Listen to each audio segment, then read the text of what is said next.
नमस्कार मित्रों, सूफीवाद के पार्ट 2 में हम आपका स्वागत करते हैं।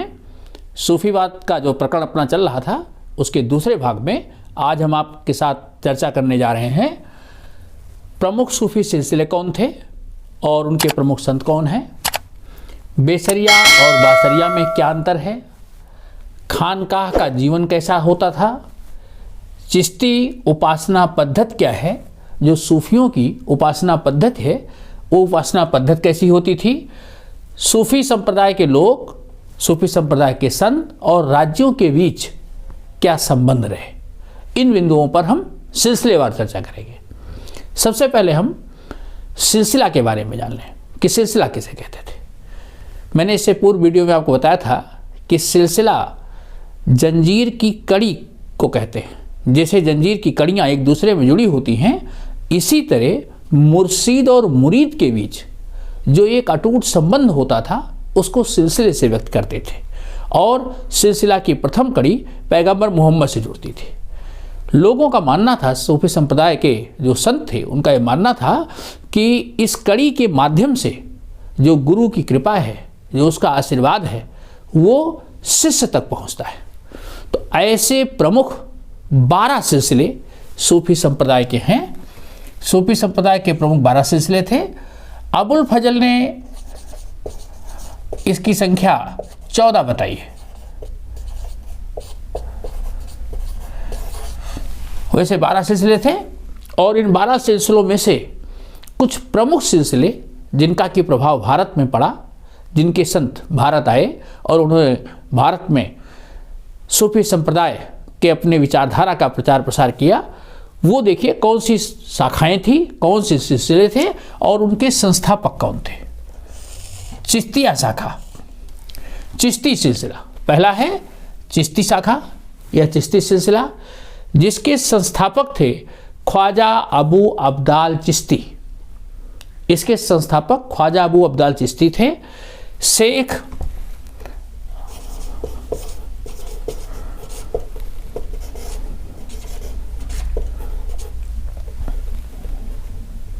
मैनुद्दीन चिश्ती, शेख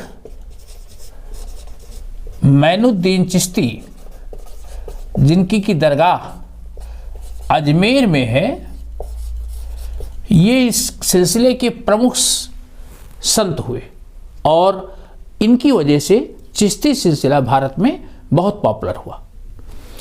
संस्थापक इसके ख्वाजा अबू अब्दाल हैं। प्रसिद्धि इसको सिलसिले को मिली शेख मैनुद्दीन चिश्ती की वजह से। शेख मैनुद्दीन चिश्ती ये अफगानिस्तान में खुरासान के पास चिश्ती नामक स्थान से आए थे। एक बड़ी इंटरेस्टिंग चीज़ है, ये जो सिलसिले हैं इन सिलसिलों का नामकरण कैसे हुआ इसको भी जान लेते हैं। सिलसिलों का नामकरण गुरुओं के नाम पर या गुरुओं की उत्पत्ति स्थान के नाम पर पड़ा। जैसे ख्वाजा अबू अब्दाल चिश्ती, ये चिश्ती जगह है खुरासान के पास, वहाँ के रहने वाले थे, तो इसलिए इस सिलसिला का नाम पड़ गया चिश्ती।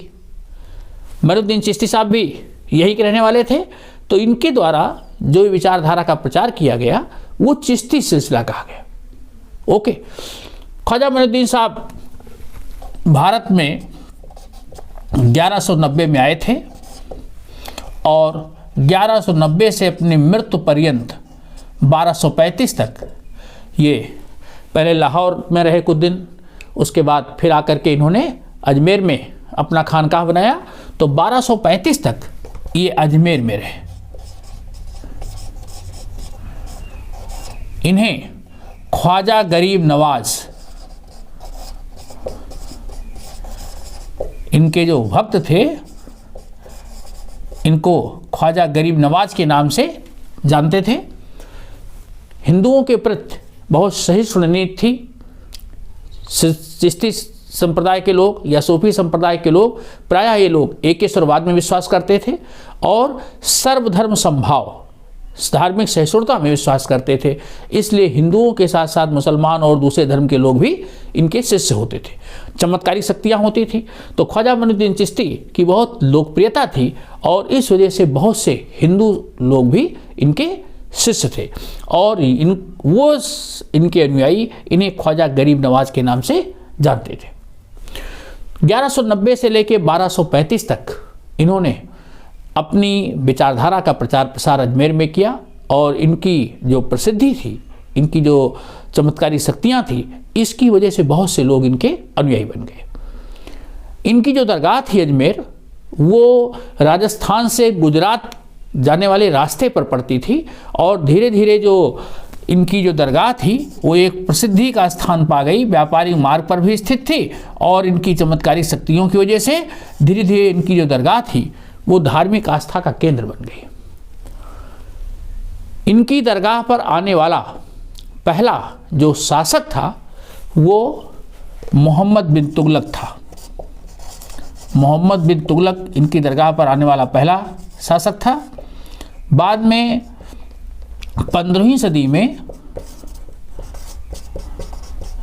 गियासुद्दीन जो मालवा का सुल्तान था, गियासुद्दीन खिलजी, इसने यहाँ पर पहली इमारत बनाई। जो इनका आश्रम है, जो खानकाह है अजमेर में, गियासुद्दीन खिलजी ने यहाँ पहली इमारत बनाई जो मालवा का सुल्तान था। अकबर इनकी दरगाह पर 14 बार आया। बार बार कभी वो अपनी जीत के लिए, कभी पुत्र प्राप्ति के लिए, कभी किसी संकल्प पूर्ति के लिए अकबर ने अजमेर जो दरगाह है, इस दरगाह की यात्रा 14 बार की और 1568 में उसने एक यहाँ बड़ा सा डेग दिया जो आज भी अजमेर के परिसर में स्थापित है। जो जायरीन होते थे, जो लोग आते थे खानकाह पर, उनके लिए वो उसमें पकवान बनाया जाता था। जहांगीर के द्वारा दी गई छोटी डेग भी वहाँ स्थापित है। तो इस तरह शासकों का भी सहयोग इन जो ऐसे सूफी संत थे इनको मिलता रहा। चिश्ती सिलसिला खास करके ख्वाजा मोइनुद्दीन चिश्ती की वजह से बहुत ही प्रसिद्धि पाया और उसकी व्यापारिक मार्ग परिस्थिति भी उसको आगे ले गई। आइए दूसरी सिलसिला कौन था? दूसरा सिलसिला सोहरावर्दी शाखा। इसके संस्थापक थे जियाउद्दीन अबुल जीव। जियाउद्दीन अबुल जीव। अभी मैंने बताया था कि जो ये सिलसिले हैं इनका नामकरण इनके संतों की वजह से या इनके उत्पत्ति स्थान के नाम से हुआ। तो जियाउद्दीन अबुल जीव इसके संस्थापक थे, लेकिन इसके मुख्य संत हुए शेख शिहाबुद्दीन सोहरावर्दी। मुख्य प्रचारक हुए शेख शिहाबुद्दीन सोहरावर्दी। इनके नाम से सोहरावर्दी शाखा को जाना गया। संस्थापक ध्यान रखिएगा जियाउद्दीन अबुल जीव हैं और इसके प्रमुख संत हुए शेख शिहाबुद्दीन सोहरावर्दी। और भी कुछ संत हुए हैं। हमीदुद्दीन नागौरी, शेख हमीदुद्दीन नागौरी राजस्थान में नागौर में रहते थे। बहाउद्दीन जकारिया, ये सोहरावर्दी शाखा से थे। सोहरावर्दी शाखा के संत शेख बहाउद्दीन जकारिया, शेख हमीदुद्दीन नागौरी,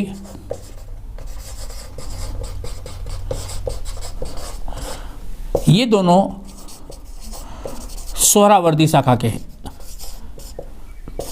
दूसरे संत थे। यहाँ एक चीज ध्यान रखिएगा, सोहरावर्दी शाखा एक ऐसी शाखा है और नक्शबंदी, ये दो शाखाएं जो अपने आप में अलग हैं। ये इसलिए यही दो शाखाएं ऐसी थी, नक्शबंदी शाखा और सोहरावर्दी शाखा, जो राजकीय दरबार में इन्होंने पद ग्रहण किया। शेख सूफी संत विषयासक्ति से दूर रहते थे, सांसारिक मोह माया से दूर रहते थे, वो त्याग तपस्या का जीवन व्यतीत करते थे। लेकिन सोहरावर्दी शाखा और नक्शबंदी शाखा, इन्होंने राजाओं द्वारा दिए गए जो दरबारिक पद थे, जो सम्मान था, इसको इन्होंने प्राप्त किया। राज दरबार से इनकी निकटता रही और इन्होंने राजकीय पदों को प्राप्त किया। क्वेश्चन पूछा जाता है उन सूफी सिलसिलों का नाम बताओ जिन्होंने राज दरबार में पद प्राप्त किए, तो इसका उत्तर है सोहरावर्दी शाखा और नक्शबंदी शाखा। ओके, तीसरी शाखा है कदीरिया शाखा। अब्दुल कादिर जिलानी इसके संस्थापक थे। नक्शबंदी शाखा के थे ख्वाजा बहाउद्दीन जकारिया, प्रचारक थे इसके ख्वाजा वकीबिल्लाह। सत्तारिया शाखा, इसके संस्थापक थे शेख अब्दुल सत्तार। इनके नाम से ही सत्तारिया शाखा का नाम पड़ा। अगली शाखा थी कलंदरिया शाखा। अब्दुल अजीज मक्की, अब्दुल अजीज मक्की ये कलंदरिया शाखा के संस्थापक हुए। मदारिया शाखा के हैं शेख बदीउद्दीन शाह मदार, शेख बदीउद्दीन शाह मदार। ये शाखाएं दोनों आगे चल करके एक हो गई, इन दोनों में एकता स्थापित हो गई। क्योंकि कलंदरिया और मदारिया शाखा ये लोग ऐसे थे जो ब्रह्मचर्य जीवन में विश्वास करते थे, गरीबी को महिमा मंडित करते थे, बहुत ही कम संसाधनों में जीवन व्यतीत करने वाले लोग, ब्रह्मचर्य जीवन व्यतीत करने वाले लोग, आश्रम स्थापित करके न रह करके हमेशा घूमते रहने वाले लोग थे। तो ऐसे लोग जो कलंदर, मलंग, हैदरी, मदारी, इन नामों से इनको जाना गया। जो लोग शरीयत में विश्वास नहीं करते थे, ब्रह्मचर्य जीवन में विश्वास करते थे, अत्यंत साधारण रहना पसंद करते थे, एक स्थान पर आश्रम ना बना करके निरंतर भ्रमणशील होते थे, यायावर होते थे, ऐसे लोगों को कलंदर, मलंग, हैदरी या मदारी कहते थे। ये शरीयत में विश्वास नहीं करते थे। ये लोग बहुत ही क्रांतिकारी विचारों के थे और इसलिए शरीयत और सूफी से इन्होंने अपना अलग स्थान बना लिया। तो ऐसे लोगों को कलंदर, मलंग, हैदरी और मदारी कहते थे। तो कलंदरिया और मदारिया शाखा इस विचारधारा की थी। ओके, यहाँ ध्यान रखिएगा, एक क्वेश्चन ये पूछा जाता है कि बेसरिया और बासरिया में क्या अंतर है? तो ये भी प्रश्न इसी से निकल जाएगा। बेसरिया, बे मतलब ना, जो शरीयत को ना मानते हो, जो शरीयत के सिद्धांतों को न मानते हो वो बेसरिया। जैसे कलंदर, मलंग, हैदरी, मदारी ये लोग शरीयत को नहीं मानते थे तो इनको बेसरिया कहा गया। और जो लोग शरीयत को मानते थे, इस्लाम धर्म की जो कानूनी पुस्तक है शरीयत, जो शरीयत को मानते थे उनको बासरिया कहा गया। अर्थात जो शरीयत के अनुयायी थे, जैसे सूफी या इस्लाम धर्म के जो लोग हैं वो शरीयत को मानते हैं तो उनको बेसरिया कहा, उनको बासरिया कहा गया। जो शरीयत को माने वो बासरिया, जो शरीयत को ना माने वो बेसरिया।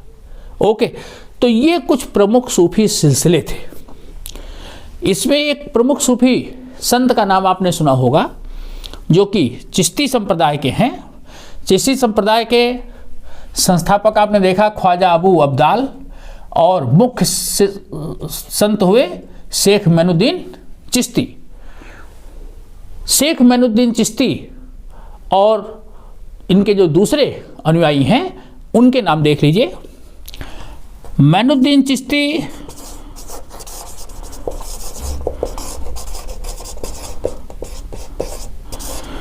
ये चिश्ती नाम की जगह से आए थे और इनके गुरु का नाम था उस्मान हारून।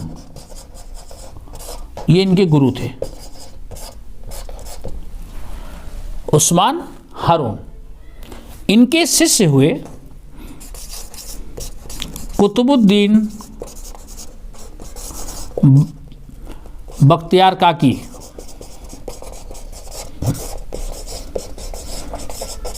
दिल्ली में इनका खानकाह है, कुतुबुद्दीन बख्तियार काकी। फरीदुद्दीन गजे शकर,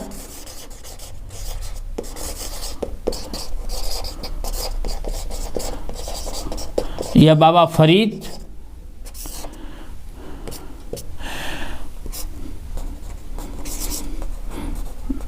शेख निजामुद्दीन औलिया,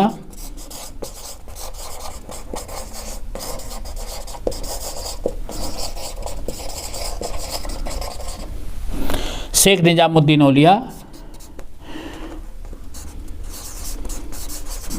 शेख नसीरुद्दीन चिराग ए दिल्ली।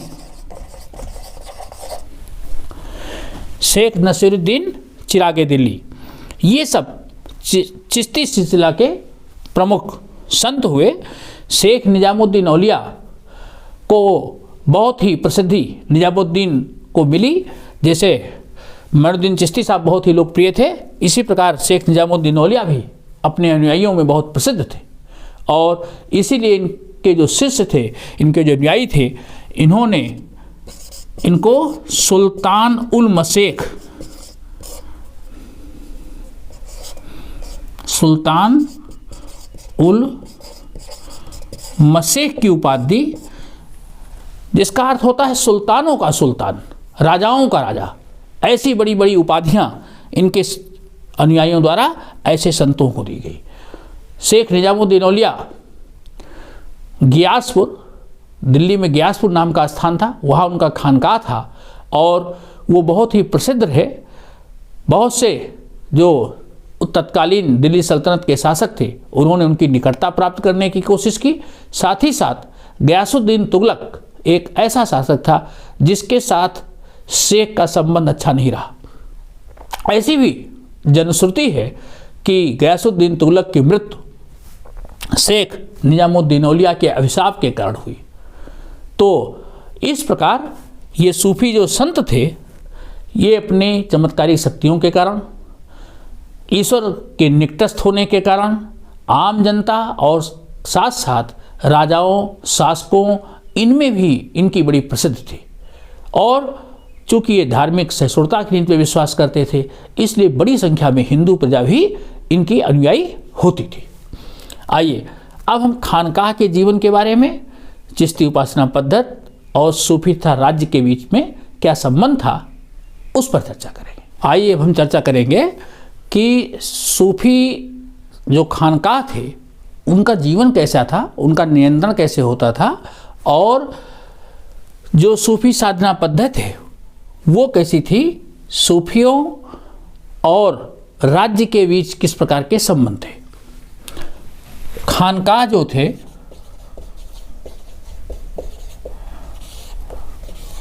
ग्यारहवीं सदी तक आते आते जो सूफी समुदाय था वो एक संगठित समुदाय के रूप में अपना स्थान उसने बना लिया। और जो सूफी संतों के आश्रम होते थे,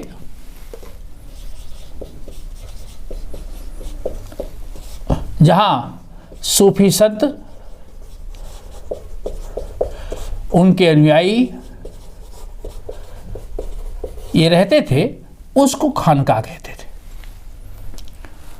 क्योंकि गुरु जो होता था, शेख, पीर या मुर्शीद, वो खानकाह का प्रमुख होता था।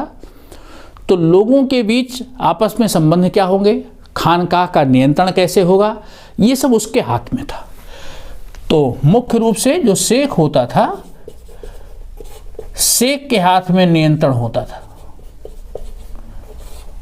और सूफी संतों में ब्रह्मचर्य आवश्यक नहीं था, तो इसलिए ये लोग वैवाहिक जीवन व्यतीत करते थे।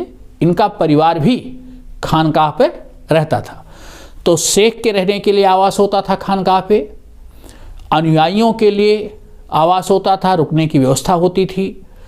एक बड़ा हालनुमा कमरा होता था जिसको जमात खाना कहते थे। जमात खाना में शाम को ऐसी संगीत सभाएं आयोजित होती थी जहां प्रकाश रोशन करके, प्रकाश जला करके, समा जला करके संगीत सभाएं होती थी। यद्यपि इस्लाम में नृत्य और संगीत वर्जित है, लेकिन सूफी संप्रदाय संगीत को ईश्वर की साधना का एक मुख्य माध्यम मानता था, तो इसलिए इनकी प्रार्थना सभाओं में नृत्य और संगीत ये दोनों होता था। ओके, जो भी व्यक्ति खानकाह में आना चाहता था सबके लिए द्वार खुले हुए थे, हिंदू हो या किसी दूसरे धर्म का हो या इस्लाम धर्म का मानने वाला हो। और अगर कोई व्यक्ति गुरु से दीक्षा लेना चाहता था तो उसके लिए कुछ रीति रिवाज थे, कुछ परंपराओं को पालन करना पड़ता था, जैसे कि थेगड़ी लगे वस्त्र पहनना, सर मुड़ाना, गुरु के प्रति पूरी तरह से समर्पित होना। दीक्षा लेने पर ये संस्कार करने होते थे। गुरु के सामने झुक करके प्रणाम करना, गुरु के प्रति पूरी तरह से समर्पित रहना, ये शिष्य के लिए कुछ निश्चित नियम होते थे। शाम को इन संगीत सभाओं में संगीत के वाद्य यंत्रों पर लोग नृत्य करते थे और खास करके कव्वाली गायन, ये संगीत की एक विधा थी जिसके प्रारंभ करने वाले अमीर खुसरो थे।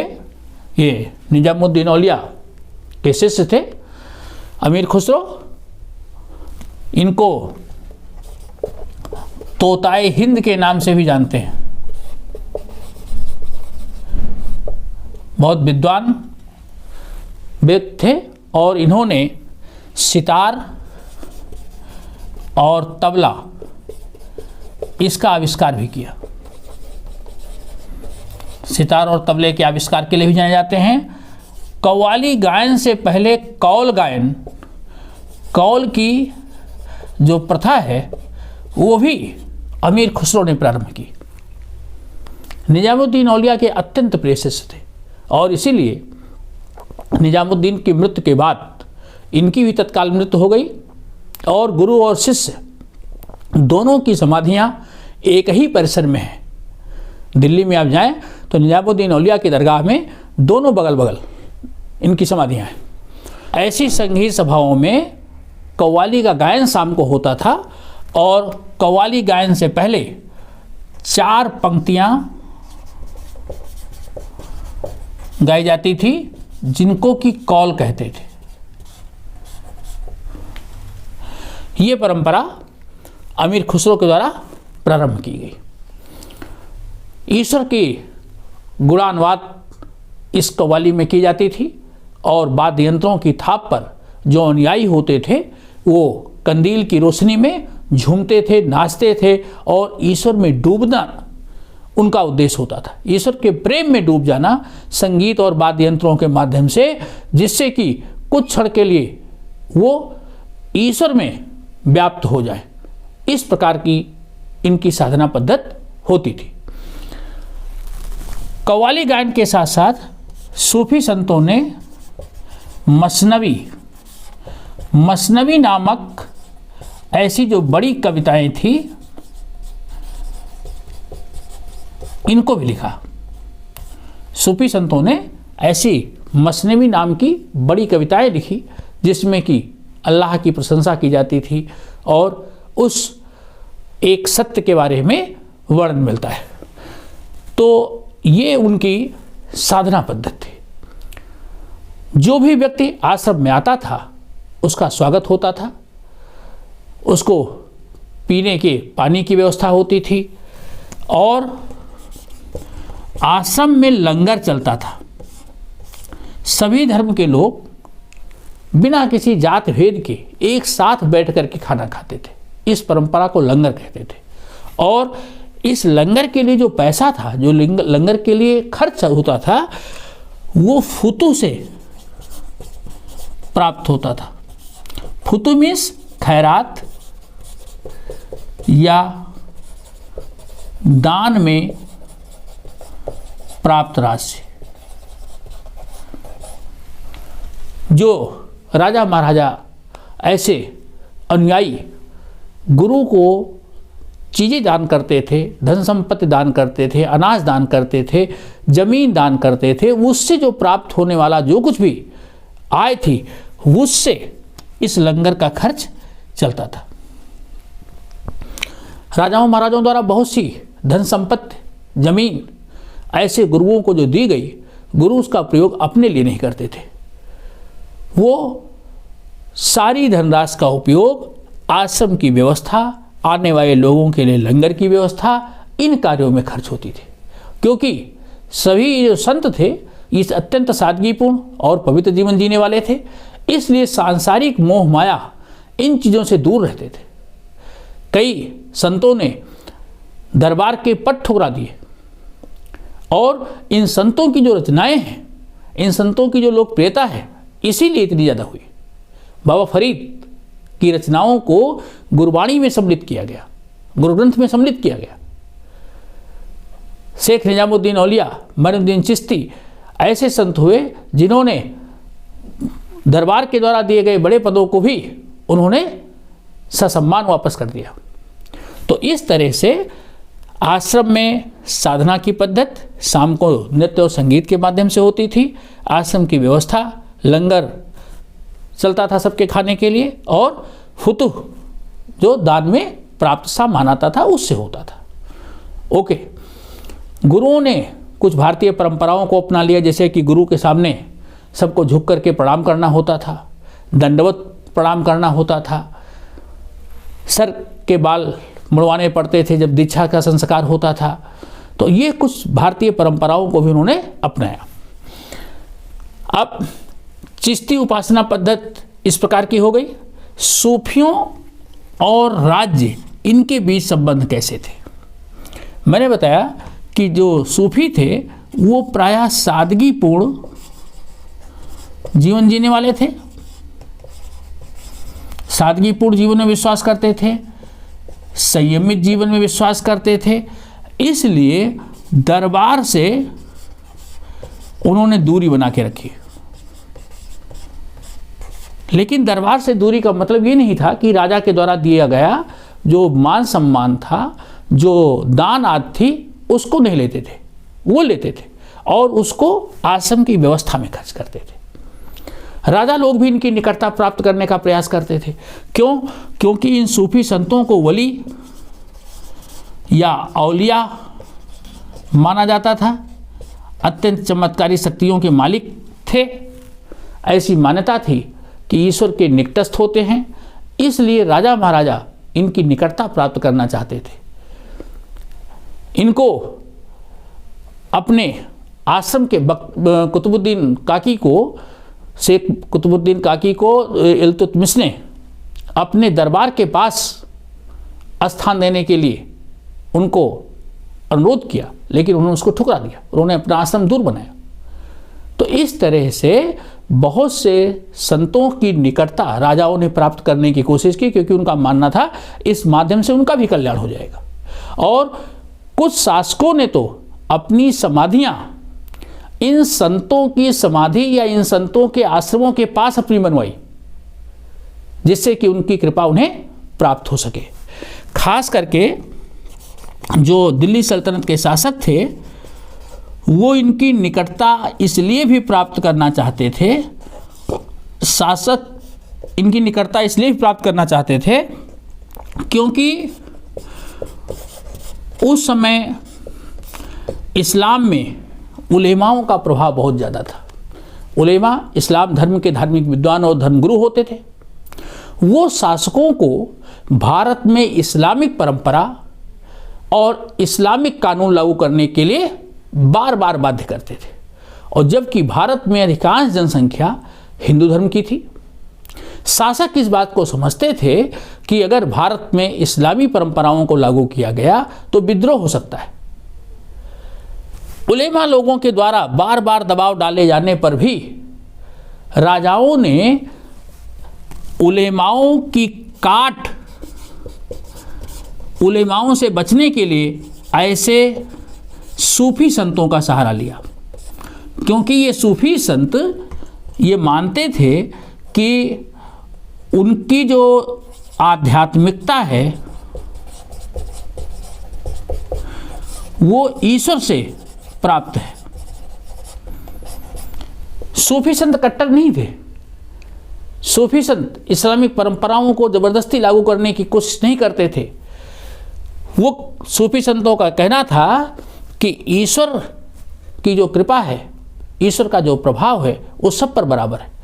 इसलिए ऐसे शासकों ने उलेमाओं के विरुद्ध इन सूफी संतों का सहारा लिया और राज्य को उन्होंने स्थिरता देने में सफलता प्राप्त की। तो एक तो इनकी निकटता, इनकी चमत्कारिक शक्ति और इनको ईश्वर का मित्र मानने की वजह से प्राप्त करना चाहते थे। दूसरा, शासक इनकी निकटता इसलिए प्राप्त करना चाहते थे क्योंकि उलेमाओं के विरुद्ध सूफी संत ऐसे शासकों को एक नया रास्ता दे रहे थे जिसके द्वारा वो भारत में शासन व्यवस्था को अच्छी तरह से स्थापित कर सके। और इसीलिए राजा महाराजा इनको खूब इमदाद देते थे, जमीनें दान में देते थे, बहुत से अनुयायी इनके थे। तो राजा महाराजा का भी प्रभाव अपनी प्रजा पर बना रहे, अनुयायियों के अंदर भी इस प्रकार का संदेश जाए कि राजा भी इन सूफी संतों का अनुयायी है, तो जिससे अनुयायी सब राजा के समर्थन में रहें। तो अनुयायियों का समर्थन भी राजा को मिल जाए, इसके लिए भी राजा लोग इस प्रकार दान आदि देते थे। मैंने एक ऐसे दिल्ली सल्तनत के शासक गियासुद्दीन तुगलक का उल्लेख किया। गियासुद्दीन तुगलक और उस समय तत्कालीन शासक, तत्कालीन जो सूफी संत थे निजामुद्दीन औलिया, एक ऐसा उदाहरण मिलता है कि निजामुद्दीन औलिया और गियासुद्दीन तुगलक के जो संबंध थे वो परस्पर ठीक नहीं थे। गियासुद्दीन तुगलक निजामुद्दीन औलिया और उनके आश्रम में आने वाले लोगों को परेशान करते थे। कहते हैं कि गियासुद्दीन तुगलक बंगाल विद्रोह को शांत करने गए थे, बंगाल विजय से वापस आ रहे थे। आदेश दिया गया कि निजामुद्दीन औलिया जहाँ रहते थे गियासपुर क्षेत्र, उसको खाली कर दे। निजामुद्दीन औलिया ने कहा दिल्ली दूरस्थ, दिल्ली दूर है, और गियासुद्दीन तुगलक के स्वागत के लिए जो एक विशाल द्वार बनाया गया था, जब उसका हाथी उस द्वार से निकल रहा था तो द्वार भर भरा के गियासुद्दीन तुगलक के ऊपर गिर गया, जिसमें गियासुद्दीन की मृत्यु हो गई। तो इस प्रकार की किंवदंती है कि निजामुद्दीन औलिया के अभिशाप की वजह से गियासुद्दीन तुगलक की मृत्यु हो गई। तो राजाओं के बीच इस प्रकार की भी विचारधारा काम कर रही थी कि ये लोग अत्यंत चमत्कारिक शक्तियाँ इनके पास हैं, इनकी निकटता, इनकी कृपा राज्य के लिए और शासक के लिए, दोनों के लिए अच्छी है। तो इसलिए बहुत से शासक इनकी निकटता प्राप्त करने का प्रयास करते थे। ओके, अब सूफी संतों के साथ साथ बेसरिया, बासरिया और ये सारे बिंदुओं को आपने देख लिया। मित्रों, आपको वीडियो कैसा लगा? अपनी प्रतिक्रिया भी देंगे, अपने मित्रों को भी शेयर करें, और कोई सुझाव है तो उसे भी निसंकोच आप दीजिए, और चैनल को सब्सक्राइब करें जिससे आने वाली वीडियो आप तक पहुंचते रहें।